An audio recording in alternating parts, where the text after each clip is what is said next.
والأمان حتى جاء هؤلاء الضلال المبتدعة وخلقال القلاقل وأثاروا العامة وكانوا سببا في إراقة الدماء.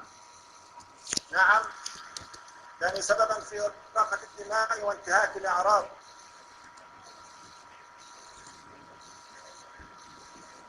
ونشر الفوضى، ولا حول ولا قوة إلا بالله. نعوذ بالله من الفتن ما ظهر منها وما بطن.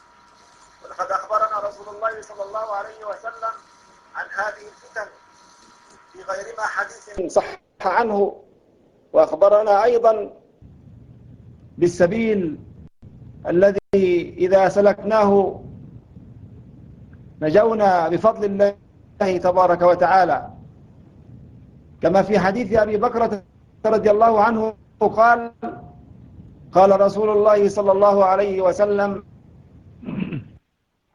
إنها ستكون فتن، ألا ثم تكون فتنة القاعد فيها خير من الماشي، القاعد فيها خير من الماشي فيها، والماشي فيها خير من الساعي إليها. ألا فإذا نزلت أو وقعت فمن كان له إبل فليلحق بإبله، ومن كانت له غنم فليلحق بغنمه، ومن كانت له أرض فليلحق بأرض. فقال رجل: يا رسول الله، رأيت من لم يكن له ابن ولا غنم ولا أرض؟ قال: يعمد إلى سيفه فيدق على حده بحجر ثم لينجو إن استطاع النجاة، ثم لينجو إن استطاع النجاة. اللهم هل بلغت، اللهم هل بلغت.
أبدأ إن شاء الله.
نستمع إليه منتبهين صاغين.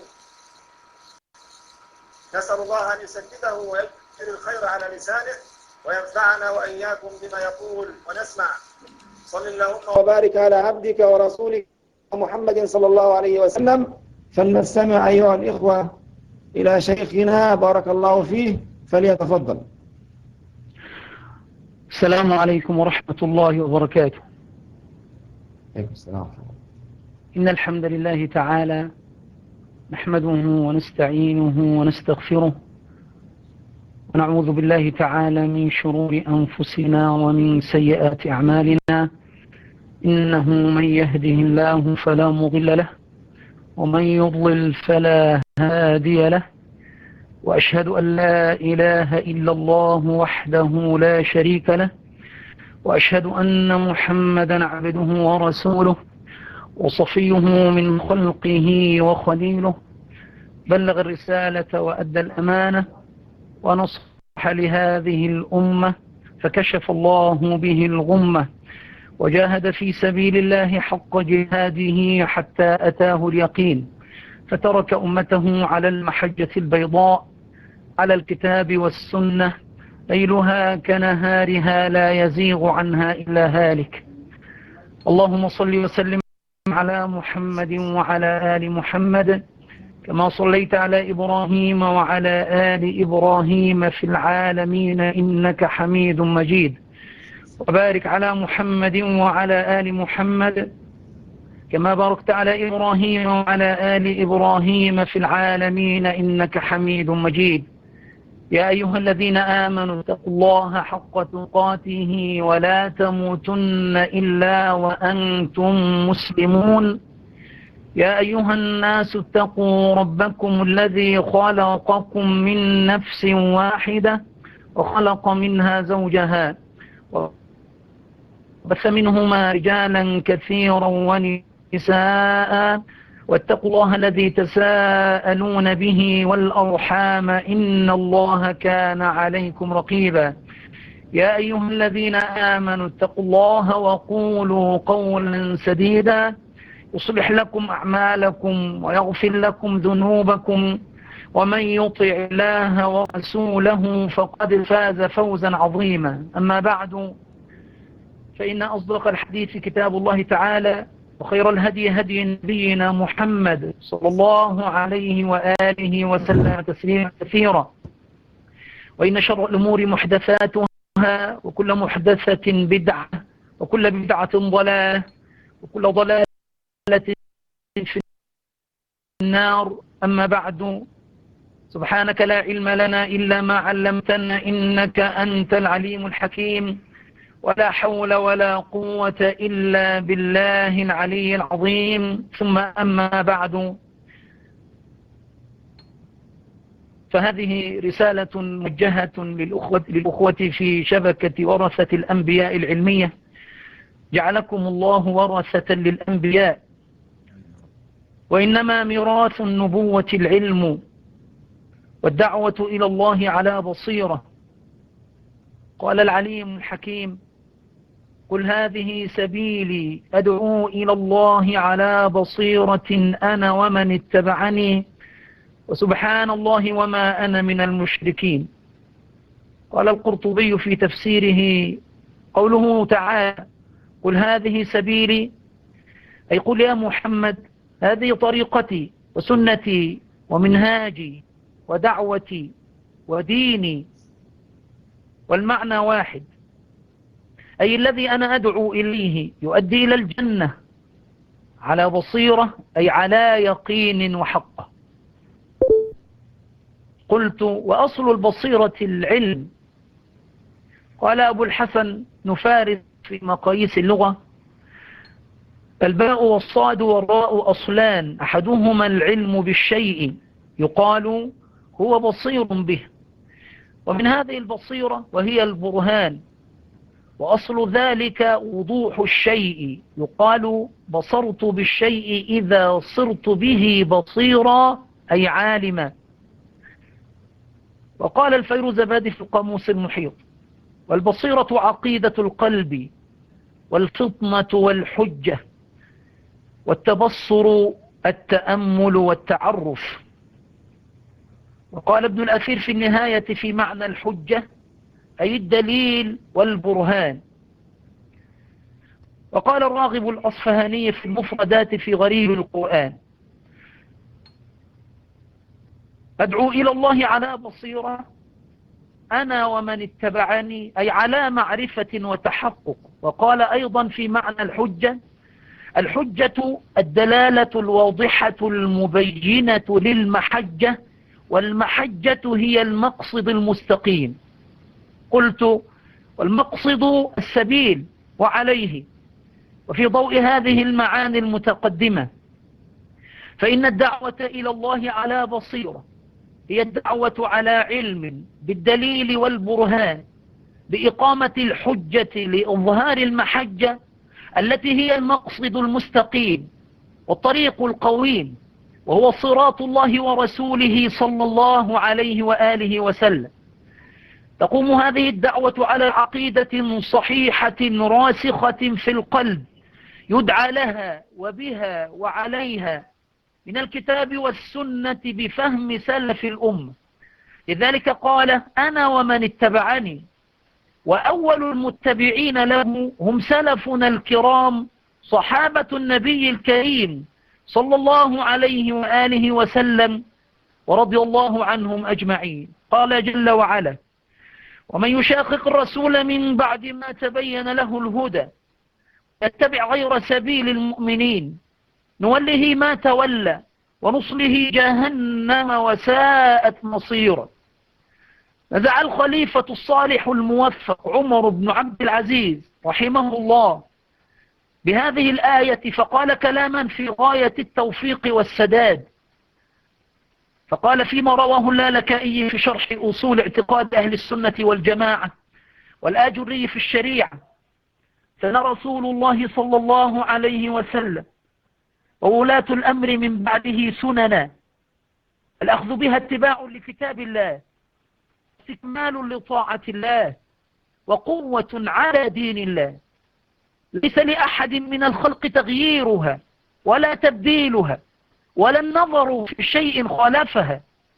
من اهتدى بها فهو مهتد، ومن استنصر بها فهو منصور، ومن تركها واتبع غير سبيل المؤمنين والله الله ما تولى وأصله جهنم وساءت مصيرا. قلت: فمنهاج النبوة سنة رسول الله صلى الله عليه وآله وسلم وسنة أصحابه رضي الله عنهم، من أخذ بهذه السنة فقد اتبع الكتاب واستكمل الطاعة وقوي في دين الله.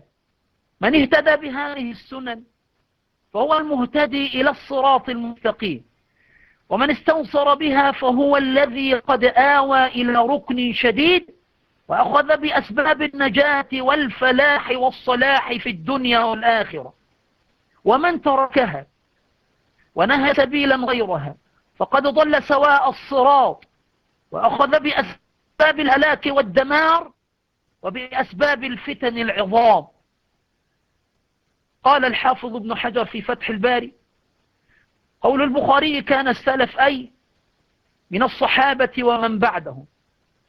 وقال العلامة محمد السفاريني في لوامع الأنوار البهية: المراد بمذهب السلف ما كان عليه الصحابة الكرام رضوان الله عليهم وأعيان التابعين لهم بإحسان وأئمة الدين ممن شهد له بالإمامة وعرف عظم شأنه في الدين وتلقى الناس كلامهم خلف عن سلف دون من رمي ببدعة أو شهر بلقب غير مرضي، مثل الخوارج والروافض والقدرية والمرجئة والجبرية والجهمية والمعتزلة ونحو هؤلاء.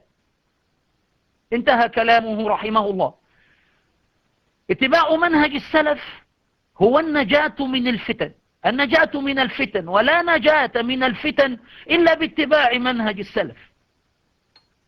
ولكل زعم دليل، ودليل ما أقول ما رواه مسلم في صحيحه من حديث أبي موسى الأشعري رضي الله عنه أن رسول الله صلى الله عليه وسلم قال: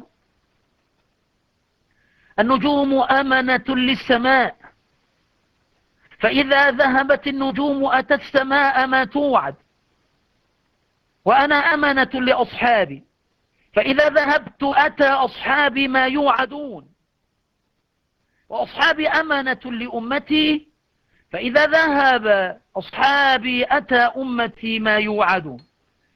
قال النووي في شرح مسلم عند هذا الحديث: باب بيان أن بقاء النبي صلى الله عليه وسلم أمان لأصحابه، وبقاء أصحابه أمان للأمة.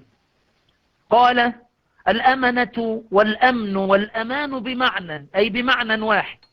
ومعنى الحديث أن النجوم ما دامت باقية في السماء فالسماء باقية، فإذا انكدرت النجوم وتناثرت يوم القيامة وهنت السماء فانفطرت وذهبت. وقوله صلى الله عليه وآله وسلم: وأنا أمنة لأصحابي، فإذا ذهبت أتى أصحابي ما يوعدون، أي من الفتن والحروب وارتداد من ارتد من العرب واختلاف القلوب ونحو ذلك، مما أنذر به صريحا صلى الله عليه وسلم، وقد وقع ذلك.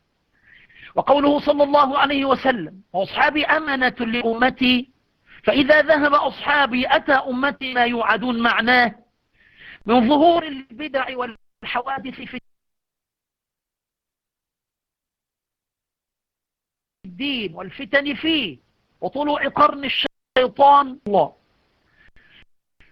أن بذهاب عصر الصحابة رضي الله عنهم ظهرت البدع والحوادث في الدين والفتن وظهور المشركين على المسلمين. ولذهاب الصحابة رضي الله عنهم معنيان: المعنى الأول وهو ظاهر الحديث، وهو انقراض عصرهم وموتهم، لأن الإجماع الذي نقله الشوكاني وأبو الحسن بن القطان في الإقناع في مسائل الإجماع، والشافعي وشيخ الإسلام ابن تيمية كما في مجموع الفتاوى وغيرهم، أن اللفظ على ظاهره في الكتاب والسنة إلى أن يرد دليل من الكتاب أو السنة أو الإجماع بصرف اللفظ عن ظاهره. والمعنى الثاني هو ذهاب منهجهم وسنتهم وهديهم وسيرتهم عن الأمة. والمراد إذا مالت الأمة عن منهجهم، أي عن منهج السلف، وتركت سنتهم ولم تهتد بهديهم ولم تسر بسيرهم، حذو القذة بالقذة وحذو النعل بالنعل، فإن كان ذلك كذلك هلكت وظهر الفساد في البر والبحر، وعلت البدع والمحدثات، وماتت السنن، وطلع قرن الشيطان، وظهر المشركون والملحدون أعداء الديانة على المسلمين. وهذا حال الأمة تماما في هذا الزمان. فإذا نظرت أخي الكريم هداني الله وإياك إلى منهاج النبوة، إذا نظرت إلى ما حدث في هذه الفتن العظام منذ اشتعلت أول شرارة لها في تونس في نهاية سنة 2010 ميلادية، ثم ما كان بعدها بقليل في أول 2011 في مصر، حفظها الله من براثن المبتدعة دعاة الفتنة والتهييج الذين صاروا بالأمة إلى بحار الدماء. وهذه الثورة النكدة المشؤومة في 25 من يناير، ثم ما كان في ليبيا فسوريا فاليمن، وهذه الانقلابات العامة والخروج الكبير على حكام المسلمين، والتي هلكت على إثرها البلاد والعباد، فذبح في ليبيا 80,000 عدا المفقودين وبهم 100,000. ثم في سوريا حيث ذبح ما يقرب من 75,000، وما زال التذبيح مستمرا، الخراب الاقتصادي المروع، وتقطيع الدول إلى دويلات كما في ليبيا كما سيحدث في سوريا، وظهور الروافض العلويين على أهل سوريا مع إبادة للعرق السني عن بكرة أبيه كلما استطاعوا ذلك. وترك المجتمع الدولي عن ترصد وتعمد بشار العلوي الرافضي الخبيث في إبادته لأهل السنة بشتى الأسلحة المحرمة، لأن بشار يحقق للمجتمع الدولي المشرك غايته في إبادة المسلمين. وأمام الرأي العام مسلمون يقتلون مسلمين، مع أن أصل هذه الثورات إنما هو مخطط ماسوني صهيوني صليبي. وقد رأينا من قبل ترصدهم لدخول العراق وتحايلهم على أهله واتهام صدام باستخدام الأسلحة الكيماوية لهلاك شعبه، فجعلوا ذلك ذريعة لدخولها. أما في سوريا فالأمر يختلف، فليس بسوريا ما في العراق من الذهب الأسود والخيرات، فكان الوضع مختلفا. بل لما اشتدت وطأة القذافي على أهله استعان الليبيون واستغاثوا بالذئاب والسباع لتنهشهم، فدخلوا وأدخلوا حلف الناتو، الحلف الصهيوني صليبي، ليمتص خيرات القطر الليبي ويدمر ما تركه القذافي بدون خراب لتكتمل منظومة الهلاك. ثم يؤتى بالقذافي على مرأى ومسمع من العالم أجمع ليعدم ضربا بالنعال والرفس والصفع. وهذا أمر عظيم ورمزية مدمرة، إذ فيها سقوط لهيبة ولي الأمر بعيدا عن القذافي نفسه وما كان عليه من معتقد. ولكن المراد إظهار هذه الرمزية ليتجرأ العالم الإسلامي أجمع على ولي أمره، وهذا هو عين الفساد المستشري العريض. وقد فعلوا ذلك قبل ذلك عندما ذبحوا صدام حسين في الوقت الذي تنحر فيه الضحايا. وفي مصر تفككت البلاد والعباد وتفتحت الحدود وذبح جهاز الأمن، ودخل إلى البلاد مبتغو الفتن من الجواسيس من شتى البلاد، ودخل إلى مصر كم من الأسلحة عظيم أصبح في أيدي العوام، حتى دخل إليها بالنقل عن الثقة أسلحة مضادة للطائرات والدبابات. واعتدي على السجون وأقسام الشرطة وأطلق ما فيها من المجرمين، وعلت الفوضى الخلاقة للهلاك،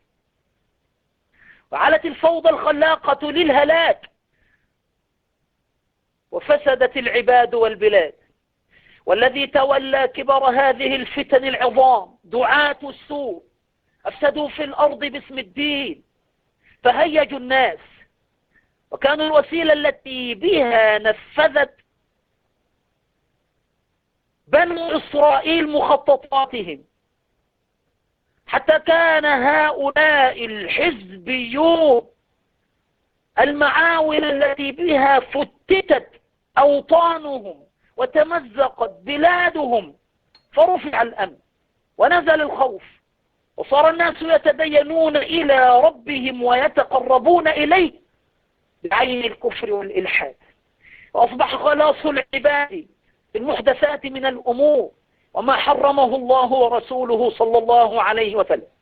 فنادى دعاة على أبواب جهنم بالديمقراطية والبرلمانية والانتخابات والأحزاب والمظاهرات والاعتصامات والإضرابات، وسنوا القوانين لحرية المعتقد، فمن شاء أن يتنصر فليتنصر، ومن شاء أن يتشيع فليتشيع.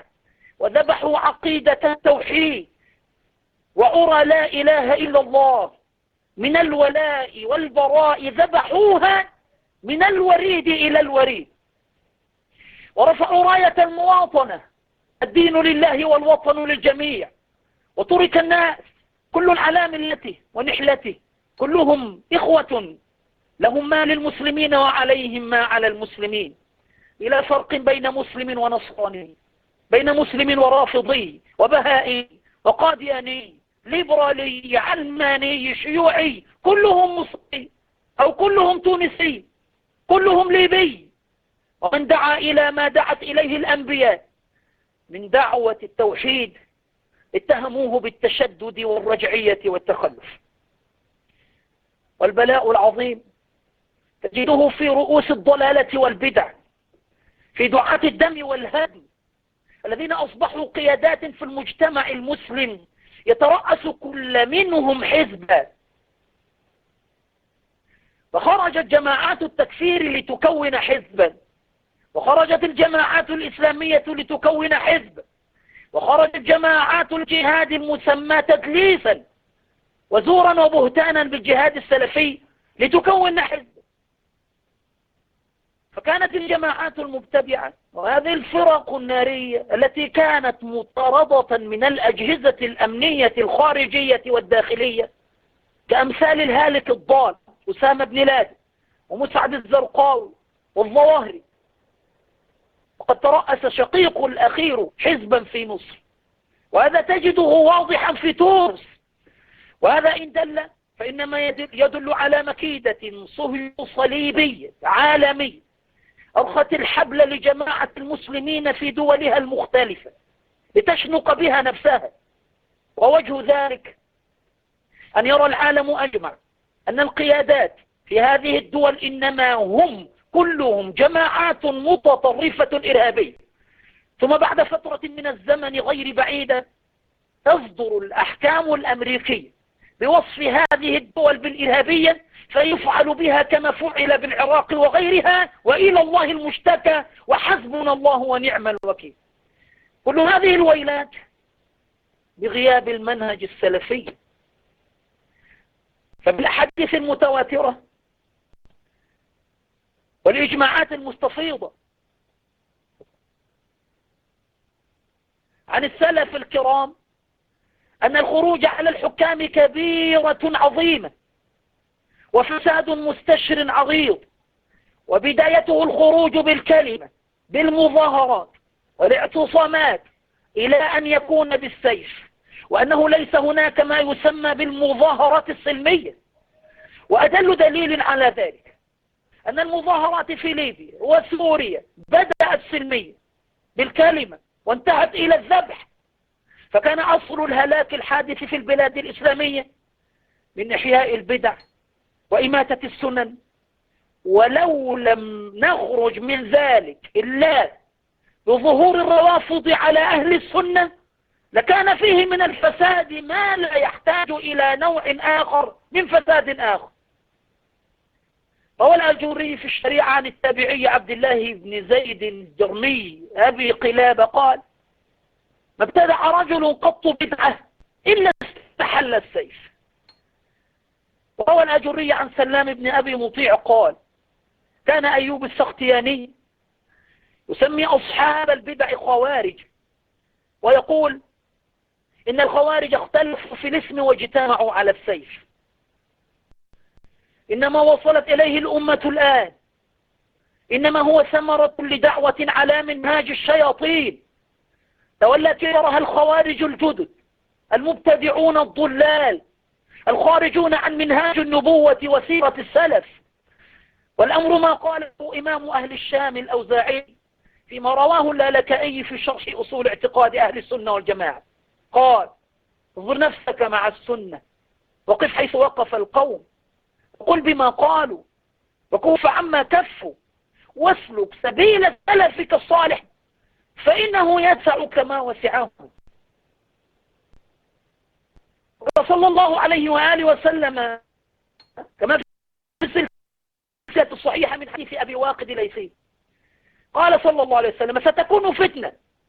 قالوا: كيف نصنع يا رسول الله؟ قال: ترجعون إلى الأمر الأول، الأمر العتيق، كما قال عبد الله بن مسعود رضي الله عنه: بهذا تكون النجاة. روى الأجري عن الأوزاعي أنه قال: عليك بأثار من سلف وإن رفضك الناس، وإياك وآراء الرجال وإن زخرفوا لك بالقول. روى ابن بطة في الإبانة الكبرى عن الإمام الزهري أنه قال: كانوا يقولون، أي علماء السلف من الصحابة وكبار التابعين: الاعتصام بالسنة نجاة، والعلم يقبض قبضا سريعا، فيعش العلم ثبات الدين والدنيا، وذهاب ذلك كله ذهاب العلم، وفي رواية ذهاب العلماء. قال ابن تيمية شيخ الإسلام في المجموع: وعامة هذه الضلالات إنما تطرق من لم يعتصم بالكتاب والسنة، كما كان الزهري يقول فذكر الأثر. أما الخروج من الفتن فإنما بالعلم. روى ابن أبي شيبة في المصنف في كتاب الفتن عن حذيفة بن اليمان أنه قال لصاحبه أبي مسعود: يا أبا مسعود، هل عرفت دينك؟ قال: قلت بلى. قال: فإنها لا تضرك فتنة ما عرفت دينك، إنما الفتنة أن يختلط عليك الحق والباطل فلم تدر أيهما تتبع، فتلك الفتنة. فإنما يصاب بالفتنة هذا الذي لا يعلم الفرق بين السنة والبدعة. لذلك هذه الحالة من الجهل كانت أجواء ومناخا مهيئا لدعاة الفتنة والتهييج في الأقطار العربية، الذين استغلوا جهل الأمة الإسلامية وبعدهم عن منهاج النبوة، فقالوا: نحن ندلكم على منهاج الكتاب والسنة، وهم يعلمون أنهم يخاطبون أمة جلها لا يعلمون معنى لا إله إلا الله ولا شروطها ولا أركانها، فيتكلمون وهم يعلمون أن لباطلهم رواج. لماذا؟ لأنهم يعلمون أنهم يخاطبون جهلا. هل عرفت دينك يا أبا مسعود؟ فإنها لا تضرك فتنة ما عرفت دينك، إنما الفتنة أن يختلط عليك الحق والباطل فلم تدري أيهما تتبع، فتلك الفتنة. روى الشيخان في صحيحهما من حديث أبي هريرة وغيره عن النبي صلى الله عليه وسلم قال: إن بين يدي الساعة أياما ينزل فيها الجهل، وفي رواية يبث فيها الجهل ويرفع فيها العلم،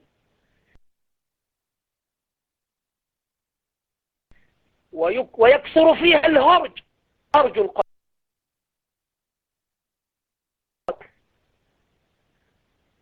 قلت: فكلما، لأن النبي صلى الله عليه وسلم بين النول والإهانات ورفع العلم من ناحية، وبين زيادة الهرج والقتل. والهرج في حديث آخر في صحيح مسلم الذي قال فيه صلى الله عليه وسلم: عبادة في الهرج كهجرة إلي، أي الفتن واضطراب الأمور. فهذا ربط نبوي بين الفتن والهلاك وبين قلة العلم وذيوع الجهل، فلا تخرج لك من الفتن إلا أن تكون سلفيا فيها، أي عالما بمنهج السلف، بهديهم، بسنتهم، بسيرهم، بعبادتهم، بفتاويهم، بمعتقدهم، إذ هو المعتقد الحق الذي لا يجوز للمسلم التدين بغيره. لذلك قال أيوب السختياني فيما رواه اللالكائي في الشرح أصول اعتقاد أهل السنة والجماعة: إن من سعادة الحدث والأعجمي أن يوفقهما الله لعالم من أهل السنة. وروى عن ابن شوذب مثله حيث قال: إن من نعمة الله على الشاب والأعجمي إذا نسك أن يواخي صاحب سنة يحمله عليه. كذلك روى ابن بطة العكبري في الإبانة الكبرى عن عمرو بن قيس الملائي قال: إذا رأيت الشاب أول ما ينشأ مع أهل السنة والجماعة فارجه، أي فارج منه الخير، وإذا رأيته مع أهل البدع فيأس منه، فإن الشاب مع أول نشوئه. فدعاة أهل السنة والجماعة منة من الله على الأمة. هو ابن عبد البر في جامع بيان العلم وفضله، والأجري في الشريعة عن الفقيه الإمام عبد الله بن مسعود رضي الله عنه أنه قال: من كان مستنا فليستن بمن قد مات، فإن الحي لا يؤمن عليه الفتنة. أولئك أصحاب محمد صلى الله عليه وسلم، كانوا أفضل هذه الأمة، أبرها قلوبا وأعمقها علما وأقلها تكلفا، قوم اختارهم الله لصحبة نبيه ولإقامة دينه. فانظر لقوم اختارهم الله، ألا يعلم من خلق وهو اللطيف الخبير؟ قال قوم اختارهم الله لصحبة نبيه ولإقامة دينه، فاعرفوا لهم فضلهم واتبعوا آثارهم وتمسكوا بما استطعتم من أخلاقهم، وتمسكوا بما استطعتم من أخلاقهم ودينهم، فإنهم كانوا على الهدى المستقيم. هذه العلة، أنهم كانوا على الهدى المستقيم.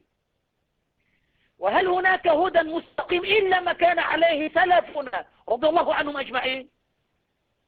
وبيان ابن مسعود رضي الله عنه أصل الهلاك في ترك منهج السلف، وأن سبب الفتن الابتداع والميل عن منهجهم. فقد روى الدارمي في سننه في المقدمة أثرا فذا ينبغي لكل مسلم وحد ربه أن يقف متبصرا عند هذا الأثر.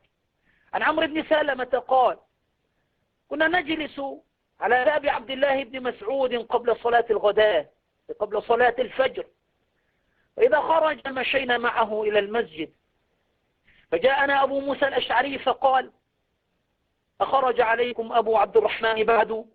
قلنا لا، فجلس معنا حتى خرج، فقلنا إليه جميعا، فقال له أبو موسى يا أبا عبد الرحمن إني رأيت في المسجد آنفا أمرا أنكرته ولم أرى والحمد لله إلا خيرا. قال فما هو؟ فقال إن عشت فسترى. قال رأيت في المسجد قوما حلقا جلوسا ينتظرون الصلاة، في كل حلقة رجل وفي أيديهم حصى، فيقول كبروا 100 فيكبرون 100، فيقول هللوا 100 فيهللون 100، ويقول سبحوا 100 فيسبحون 100. قال فماذا قلت لهم؟ قال ما قلت لهم شيئا انتظار رأيك وانتظار أمرك.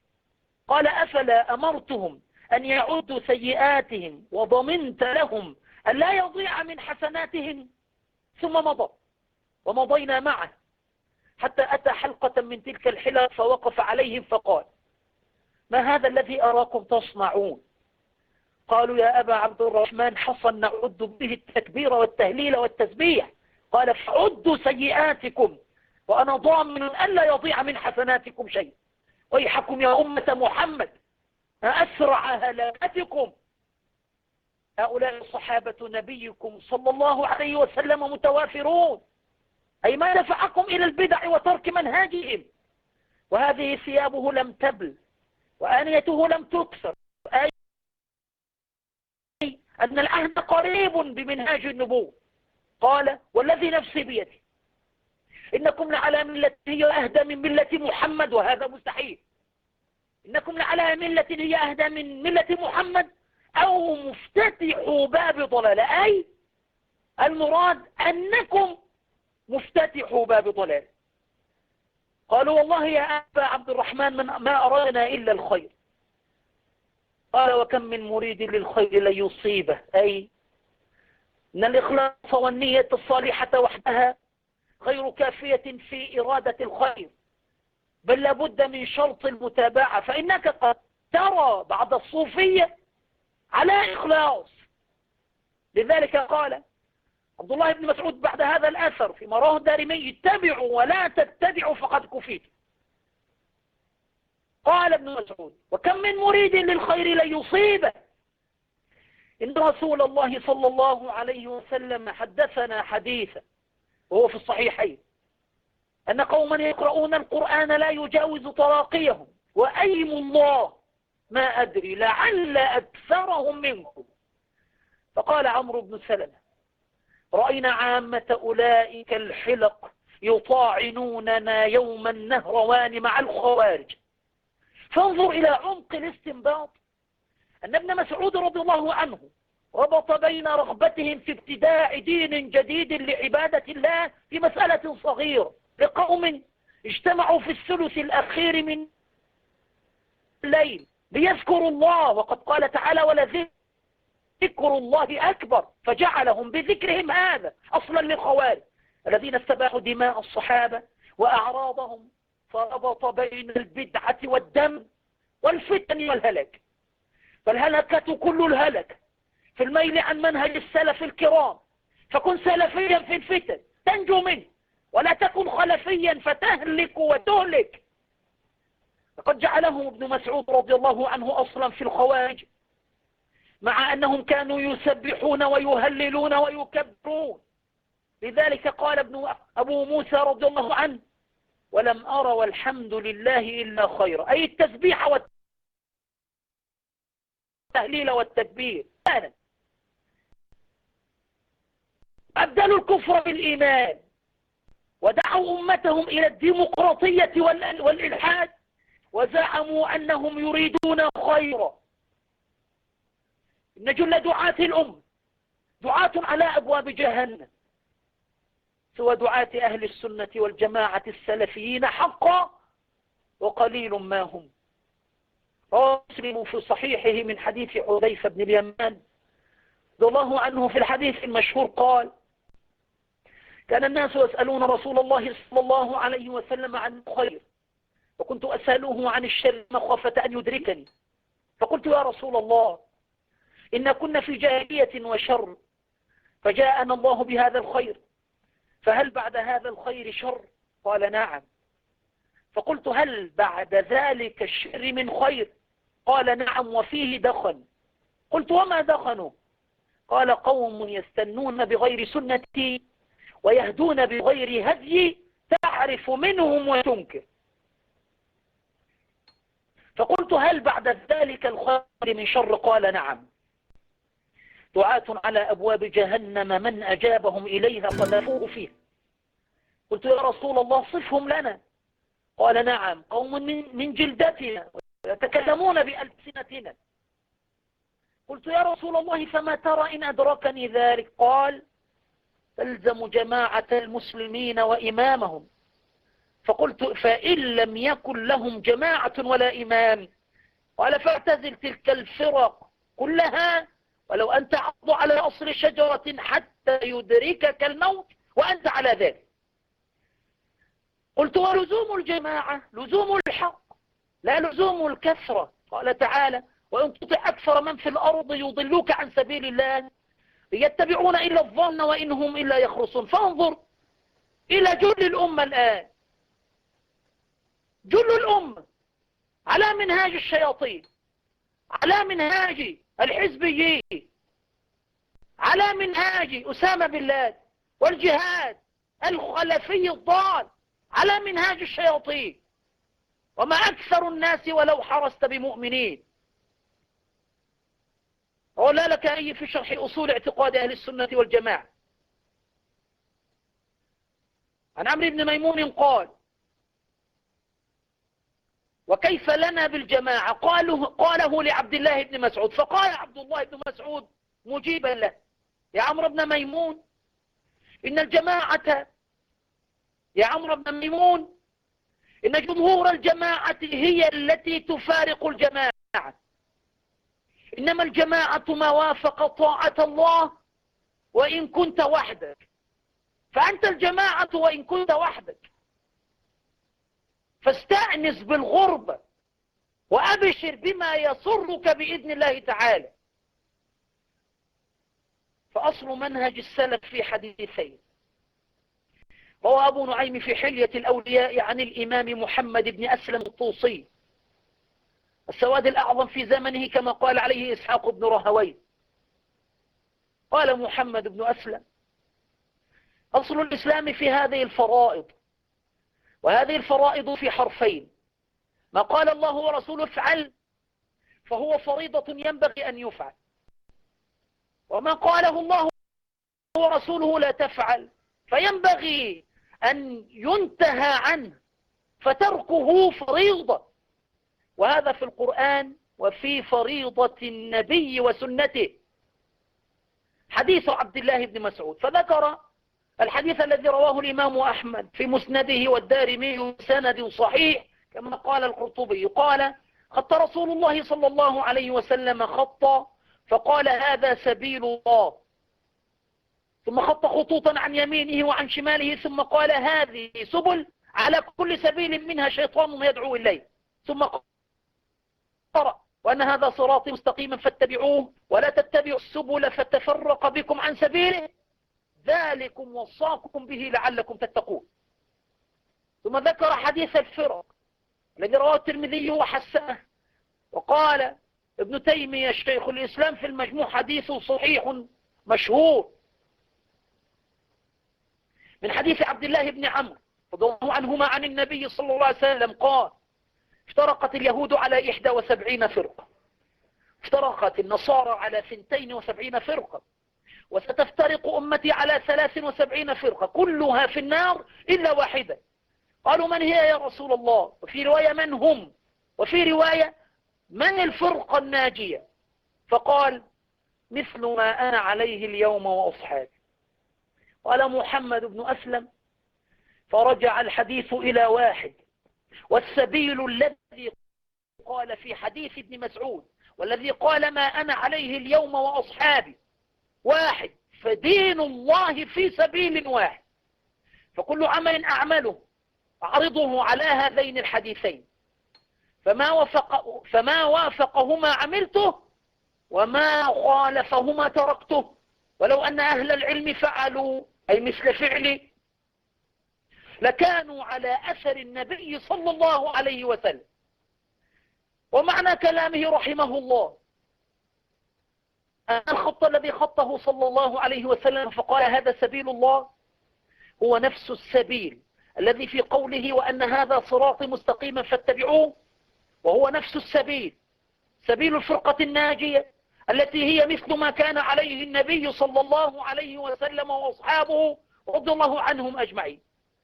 وعلى المنهاج الاستنباطي الاستدلالي الذي سار به محمد بن أسلم الطوسي الإمام أقول إن مدار منهاج السلف ومنهاج النبوة بالتتبع والاستقراء للآيات والأحاديث يدور على 3 آيات يفسر بعضها بعضا ويكمل بعضها بعضا.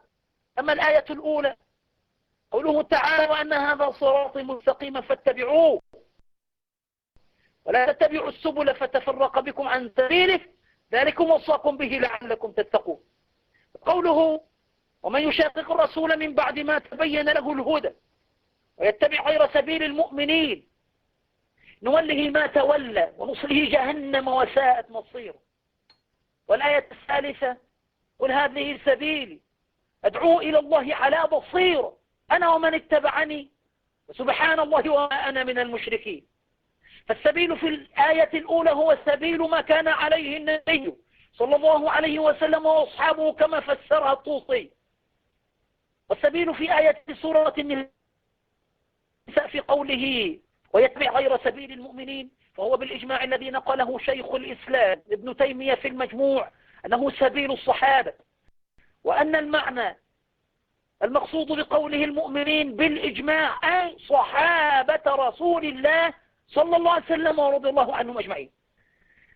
وهذا ما يدعو إليه النبي صلى الله عليه وسلم وأصحابه ومن تبعهم في قوله قل هذه سبيلي أدعو إلى الله على بصيرة أي وأأمر الأمة بالدعوة إلى ما أدعو إليه. فإذا ضممت إلى هذه الآيات الثلاث قوله تعالى فليحذر الذين يخالفون عن أمره أن تصيبهم فتنة أو يصيبهم عذاب أليم، تعلم أن الفتنة كل الفتنة في مخالفة أمره وسبيله صلى الله عليه وسلم الذي هو سبيل من تبعه من الصحب الكرام رضي الله عنهم أجمعين. ثم هذه خاتمة الرسالة بما قاله الإمام المجدد ناصر الدين الألباني رحمه الله حيث قال وكل خير في اتباع من سلف وكل شر في ابتداع من خلف. والذي ينسب إلى السلف الصالح فإنه ينسب إلى العصمة على وجه العموم. وقد ذكر النبي صلى الله عليه وسلم من علامات الفرقة الناجية أنها تتمسك بما كان عليه صلى الله عليه وسلم وأصحابه فمن تمسك بها كان يقينا على هدى من ربه. ولا شك أن التسمية الواضحة الجلية المميزة البينة هي أن تقول أنا مسلم على الكتاب والسنة وعلى منهج سلفنا الصالح، وهي أن تقول باختصار أنا سلفي. فكونوا سلفيين على منهاج النبوة، على مثل ما كان عليه صلى الله عليه وسلم وأصحابه رضي الله عنهم أجمعين. سدد الله خطاكم إلى ما فيه صلاح الدين والدنيا، وبالله وحده التوفيق والسداد، ولا حول ولا قوة إلا بالله. سبحانك اللهم وبحمدك، أشهد أن لا إله إلا أنت، أستغفرك وأتوب إليك. السلام عليكم ورحمة الله وبركاته. وعليكم السلام ورحمة الله وبركاته.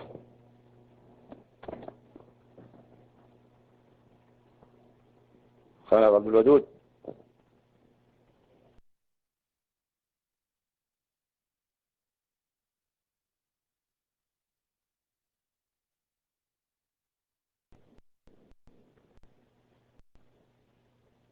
الصوت مسموع يا إخوة؟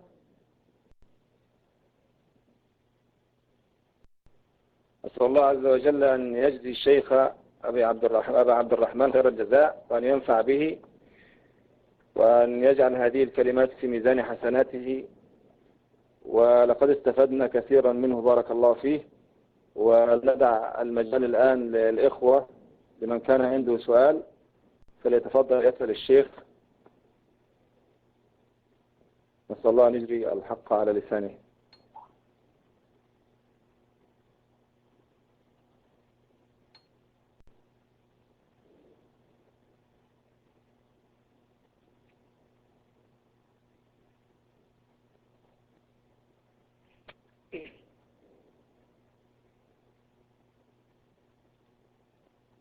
حد عنده سؤال يا إخوة؟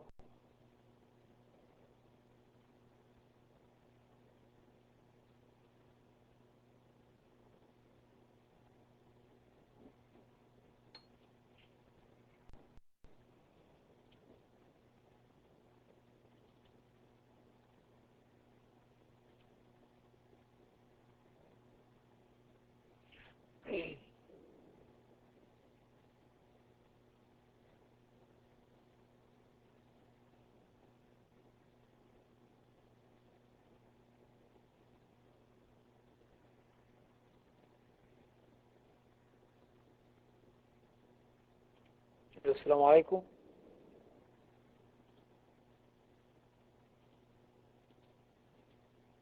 عليكم السلام ورحمة الله وبركاته. طيب، هناك أسئلة؟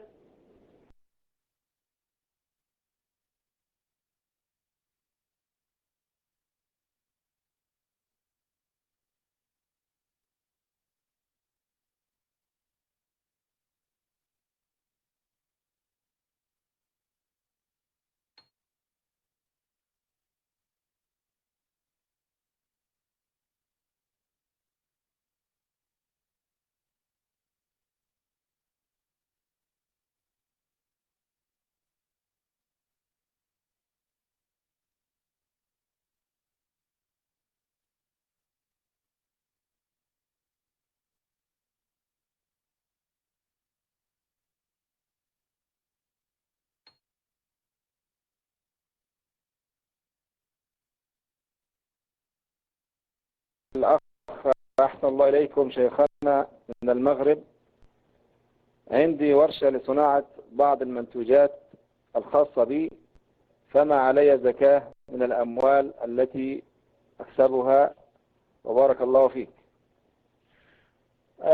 كما هو معلوم بالإجماع وبالأحاديث أنه إذا وصل المال إلى النصاب، وهو ما يعادل 85 ذهبا عيار 24، أو عندنا في مصر 97 بعيار 21، فما يعادل ذلك فيخرج عنه 2.5% إذا مر عليه الحول. فالذي عنده إن كان يسأل عن زكاة عروض التجارة فهو يقيم ماله، فإذا مر عليه الحول فيخرج 2.5%، 25 جنيه مثلا عن كل 1000. فهذا ما يلزمه، فإن لم يذهب ماله إلى النصاب فلا شيء عليه. بارك الله فيكم. الأخ الثاني من الجزائر يسأل، يقول أحسن الله إليكم شيخنا، ما حكم وضع صورة علم بلدي في بعض الصفحات العلمية، والبعض يقول لنا هذه رايات العصرية، فما حكمها؟ وجزاكم الله خيرا. بارك الله فيك. المسألة طبعا كما قال الشيخ العلامة الألباني: وكل خير في اتباع من سلف، وكل شر في ابتداع من خلف. وقال الإمام أحمد إمام أهل السنة والجماعة لصاحبه أبي ميمون: يا أبا ميمون، لا تتكلم في مسألة ليس لك فيها إمام. فنترك هذه الأمور التي ما كان يفعلها السلف، لأننا نعلم أن هذه التقسيمات التي حدثت في الأمة، وكانت الأمة نسيجا وكيانا واحدا، فرفع العلم قد يجعل مسألة المواطنة وراية المواطنة التي يفعلها الحزبيون ظاهرة. فالأولى أن يذاكر نفسه بالكتاب والسنة، فبارك الله فيكم، فيترك لا يرفعها على بارك الله فيك. بارك الله فيك شيخنا. الأخ من تونس يقول أحسن الله إليكم أن بعض الإخوة تشتت في طلب العلم، ويريد الذهاب إلى أحد الدول يطلب العلم، وذلك لعدم وجود تدرج في طلب العلم في بعض المناطق التي يسكن فيها. نعم. فما نصيحتكم؟ يعني هو يسأل عن الدولة التي يذهب إليها وقد نوى. والله أنا يعني فهمت هذا من السؤال، لأنه الأخ يعني بارك الله فيه يعني كتب السؤال بطريقة. نعم. يعني أنا نجاوب على السؤال باحتمالاته. يعني إن كان يسأل على المكان الذي، وإن شاء الله يعني هي أرض الله الحرام، يعني هناك الشيخ العلامة ربيع المدخلي، وهناك محمد بن هادي المدخلي، وهناك الشيخ الفوزان، وهناك الشيخ عبد المحسن العباس. إن شاء الله يذهب إلى أرض الله الحرام، فهي أكثر الدول التي بها المنهاج الحق، وبعيدة إلى الآن، ولله الحمد ثبتها الله على الحق وحفظها من براثن الروافض. لأننا إن قلنا له اذهب إلى الشيخ العلامة عبيد الجابري، فاليمن على ما أعلم الحوثيون لعنهم الله، فإن شاء الله أرض الله الحرام هي المنفذ بإذن الله تعالى. بارك الله فيكم شيخ. هذا الأخ يقول أحسن الله إليكم شيخنا من المغرب، يقول: هل يجوز كتابة مقدار معين من الإرث لطفل تبناه مخافة عليه من الضياع؟ طبعا قضية الإرث يعني هو يحسن نصحح له ما قال قوله بقضية أن يكون هناك وصية، ولكن قضية التبني أصلا مرفوضة حتى تكون الإجابة أوسع من السؤال. وفي طيات السؤال أن هناك رجل تبناه، التبني في ذاته مرفوض، إلا إن كان الولد رضيعا فترضعه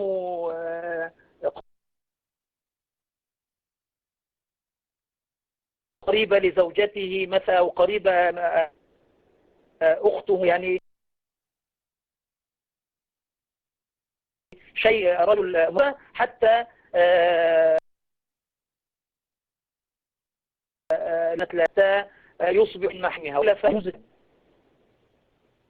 كتابة هذا الجزء من الإرث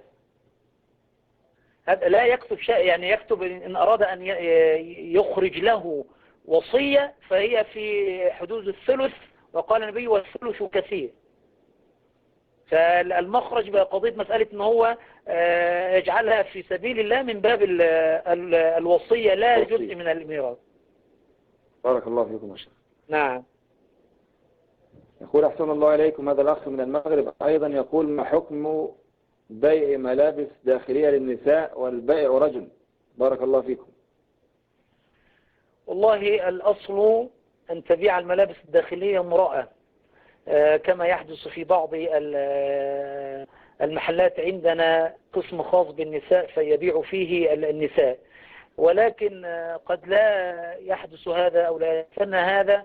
ففي هذه الحالة نأخذ بالقاعدة المتفق عليها: ما أبيح للضرورة يقدر بقدرها، إن هذه بها فتنة، وإن كان هذا فلا يضطر لعرض الملابس وفتحها وهذه الأمور التي قد تثير الفتنة وتحدث إثارة الشهوات وتحدث الفتن. فما أبيح للضرورة يقدر بقدرها. وإن كان وجود المرأة في المكان مثلا عندكم يؤدي إلى الاختلاط، فالأصل أن يبيع الرجل ولا حرج عليه بالضوابط الشرعية. بارك الله فيكم يا شيخ، الله يحفظك. نعم.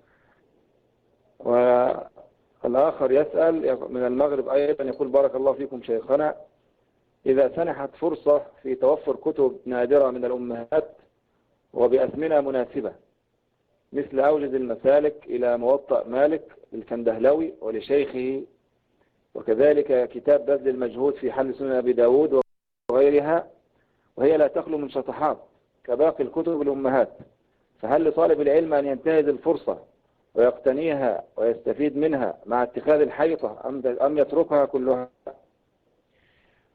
والله لابد من توصيف هذه المسألة، وقد بينت في كتابي إعلام الموقعين بجناية تنزيل الموازنات على المبتدعين أن الأصل أصل أهل السنة والجماعة أن يؤخذ العلم من المبتدعين.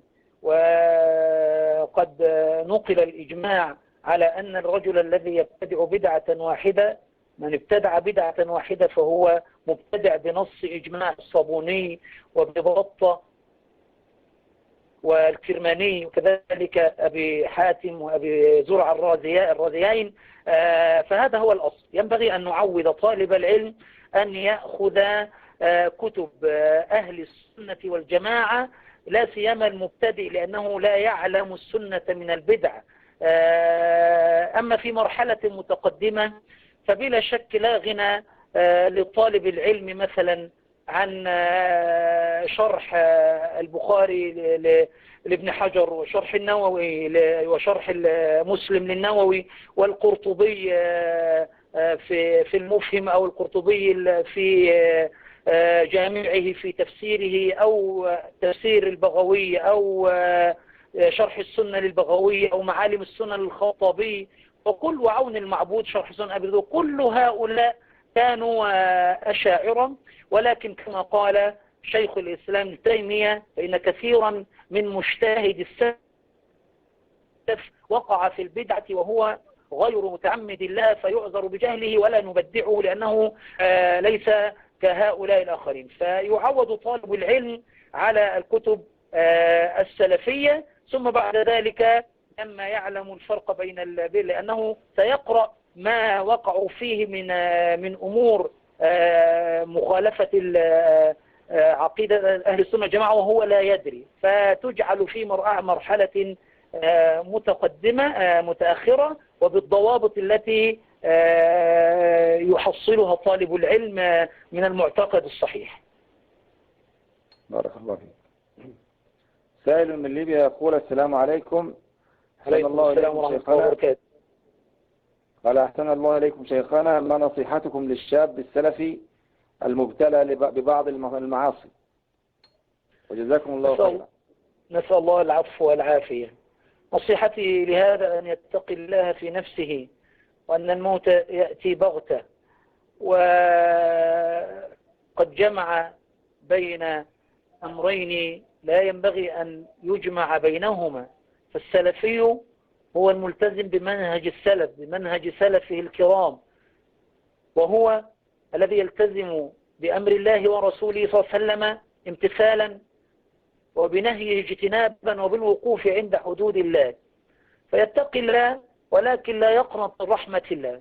إن تمسكت وتعلقت وتشبثت المعصية في قلبه فيدعو الله جل وعلا أن يعينه على تركها، كما علم صلى الله عليه وسلم معاذ رضي الله عنه أن يقول: اللهم أعني على ذكرك وشكرك وحسن عبادتك. ولا تستصغر المعصية، كما قال عبد الله بن مسعود في رواه البخاري: إنكم، وهذا الكلام للتابعين، إنكم لتعملون أعمالا هي أدق في أعينكم من الشعرة كنا نعدها على عهد رسول الله صلى الله عليه وسلم من الموبقات. والذي يملأ قلبه بالمنهج السلفي معتقدا وقولا وعملا تموت في قلبه وتموت في أعضائه القدرة على المعصية. ولكن كل ابن آدم خطاء وخير الخطائين التوابون. فإن فعل المعصية توضأ وصلى ركعتين وسجد لله سبحانه وتعالى يبكي فيهما أن يساعده على التخلص منها ويحسن النية، وسيتوب الله عليه بإذن الله تعالى. بارك الله فيكم. سائلة تسأل من المغرب تقول: ما نصيحتكم لي بخصوص صلاة الفجر؟ أي صعوبة للاستيقاظ مع العلم أن زوجي يوقظني فلم أستطع. غفر الله لها. لابد أن نأخذ بالأسباب. يعني الذي مثلا يقصر في ضبط المنبه وهو يعلم أنه لا يستيقظ إلا به فقد قصر ويأثم من هذا الباب. الإنسان يأخذ بالأسباب، تنام على وضوء وتستعن بالله وبالدعاء أن يوقظها لهذه الصلاة المباركة، وكل الصلاة مباركة. وأنصح زوجها أن يرش عليها الماء كما كان يفعل السلف، لأن هذا كانوا يفعلونه في قيام الليل، فما ظنك بالفرض؟ فزوجها التبعة عليه، لابد أن يوقظها. كلكم راع وكلكم مسؤول عن رعيته، ورش عليها الماء بطريقة أو بأخرى. وأنصح الأخت لربما كانت متساهلة، غفر الله لنا جميعا، لربما كانت متساهلة في مسألة بعض الأشياء التي قد تظنها معصية صغيرة، فبسببها يصد المرء عن سلعة الله الغالية. ألا إن سلعة الله الغالية لا سيما صلاة الفجر، وفقها الله للخير. بارك الله فيكم شيخ. الأخ من الجزائر يقول: السلام عليكم، بسم الله والحمد لله والصلاة والسلام على رسول الله وعلى آله وصحبه ومن تبعهم بإحسان إلى يوم الدين. شيخنا الفاضل، أنا من جماعة الدعوة والتبليغ، لكن أنا أقدم السنة ومنهج السلف الصالح على منهج الدعوة وأخلاقهم في بعض الأشياء، وأنصحهم بتركها، لكن وجدت فيهم أخلاقا ودعوة إلى الله ما لم أجده في الإخوة السلفيين. كما وجدت فتوى للشيخ ابن باز رحمة الله عليه أنه يجوز الخروج معهم لمن لديه بصيرة وينصحهم ويتعاون معهم، فما قولك شيخنا؟ بارك الله فيك. عليكم السلام ورحمة الله وبركاته. التبليغ والدعوة من الفرق المخالفة للفرقة الناجية، فهي من الفرق النارية، ولا ينظر إلى ما هم عليه في الظاهر من حسن المعاملة والطيبة والذوق، وكل هذا لا يلزمنا. هذه فرقة من الفرق المبتدعة، ومعلوم أن أصلها صوفية، وهؤلاء في نفس الأمر يكرهون أهل السنة والجماعة، وهؤلاء من أجهل الفرق. هم لا يعلمون من الدين إلا كتاب حياة الصحابة المملوء بالأحاديث الموضوعة وكتاب رياض الصالحين، ولا يحسنوا أن يقرؤوه. وقد جلست مع كثير منهم فوق 60 ولحيته إلى صدره بيضاء صرف، فإذا به يقول وهو لا يعلم أنه يقول ما لا ينبغي أن يقال. يقول: أنا أعمل مديرا في البنك الفلاني عندنا في مصر. فهؤلاء بعيدون عن منهاج النبوة، فلا تغتر بهذا الظاهر. هؤلاء منهجهم بعيد عن منهج مثل ما كان عليه النبي صلى الله عليه وسلم وأصحابه. وكما سألهم الشيخ الألباني لما سألهم في سلسلة الهدى والنور، قال لأحد منهم من رؤوسهم: أين الله؟ فما استطاع أن يرد. وسألت رجل في مسجدي: ما هي شروط لا إله إلا الله؟ وهو ما يقرب من 65 سنة، فما استطاع أن يرد عليه. فنحن اتبعوا ولا تتبعوا فقد كفيتم. شروط قبول العمل الإخلاص والمتابعة. إن كان ظاهرهم الإخلاص فقد فقدوا أهم أركان وشروط قبول العمل الصالح وهي المتابعة، فهم ابتدعوا في دينهم وأرادوا أن يتقربوا إلى الله بهذه البدعة. وكما ذكرت آنفا البدعة الواحدة تجعل الرجل مبتدعا بهذا. أما بالنسبة لفتوى الشيخ ابن باز فهم يفعلون كما يفعل الحزبيون، يتصيدون ما يناسب هواهم. فكما قال الحزبيون وتصيدوا فتوى الشيخ الألباني وابن باز وابن عثيمين في جواز الدخول إلى البرلمانات بدون القيود التي قالها هؤلاء المشايخ، فهؤلاء يسرقون الفتوى من المشايخ. والشيخ الألباني في نهاية عمره رحمه الله بين أنه قد تكلم بشروط ورجع عن هذه الفتوى، ولم يأخذوا بفتوى المشايخ في المسائل الأخرى. فالحزبيون لم يأخذوا بفتوى نفس المشايخ الذين طيروا فتاويهم التي تناسب هواهم عندما قالوا إن الخروج بالكلمة أصل للخروج بالسيف. فهؤلاء يتتبعون ما تشابه منه ابتغاء الفتنة. فكل خير في اتباع من سلف، وهذه فرقة. وبعد ذلك تغيرت فتوى الشيخ ابن باز وفتوى اللجنة الدائمة في مسألة جماعة التبليغ. هداني الله وإياكم إلى الحق. آمين. بارك الله فيكم شيخنا وجزاكم الله عنا خير الجزاء. انتهت الأسئلة، ونسأل الله عز وجل أن يمن علينا بالقبول في الدارين، وأن يحفظ شيخنا ويبارك فيه، وأن يجري الخير على لسانه، وأن ينفع به في كل مكان. ونرجو منه أن يكرر هذه المحاضرات عندنا في موقعنا وفي شبكتنا، ونرجو أن يعني يعطينا وعد بذلك في هذه الليلة المباركة. وجزاكم الله خيرا بارك الله فيكم. نسأل الله سبحانه وتعالى أن يجعلكم أسبابا لنشر منهاج النبوة، لا سيما وقد قطعت الأمة الفرق والمعتقدات الباطلة. فنسأل الله سبحانه وتعالى أن يسدد خطاكم وأن يدعو إلى منهاج النبوة من خلالكم بإذن الله تعالى، واجعل ذلك في ميزان حسناتكم. وإن شاء الله نعاود الأمر مرة أخرى وتتصلوا مع أخينا سامح. بارك الله فيكم. إن شاء الله. بارك الله فيكم شيخنا وجزاكم الله عنا خير الجزاء. الله يعزكم. بارك الله فيكم. السلام عليكم ورحمة الله وبركاته. وعليكم السلام ورحمة الله وبركاته. مع السلامة.